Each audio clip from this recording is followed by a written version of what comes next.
This time, we will explain the standing waves in a closed pipe through an experiment. On the screen, you can see a glass tube, which has a closed bottom and acts as a closed pipe, with a radius of 1.1 centimeters and a length of 16 centimeters, an empty pitcher, and a smartphone. The smartphone is running an app called Spectoroid, which measures the frequency and loudness of sound. The horizontal axis of the Spectoroid graph represents frequency in hertz, while the vertical axis represents loudness in decibels. The current frequency range displayed is set to approximately 0 to 4000 Hz. Now, let's begin the experiment. We're going to use this pitcher to send air into the glass tube. A magnified version of the smartphone screen is displayed in the center. Please take a look if you'd like and try listening to the sound while looking at this as well.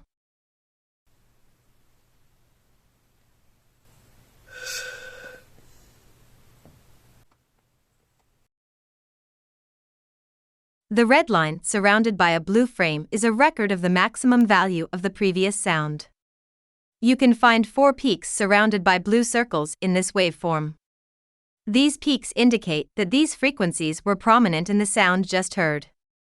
Looking at the graph, the frequencies are approximately 500 Hz, 1520 Hz, 2530 Hz, and 3500 Hz. In fact, these frequency values can be theoretically explained by assuming that standing waves are generated, as shown in this animation. When the theoretical values are actually calculated, the 4 lowest are 531 Hz, 1594 Hz, 2656 Hz, and 3719 Hz. These vibrations are called, in order, the fundamental tone, the third harmonic, the fifth harmonic, and the seventh harmonic. Namely, the peaks of the red waveform correspond to these vibrations.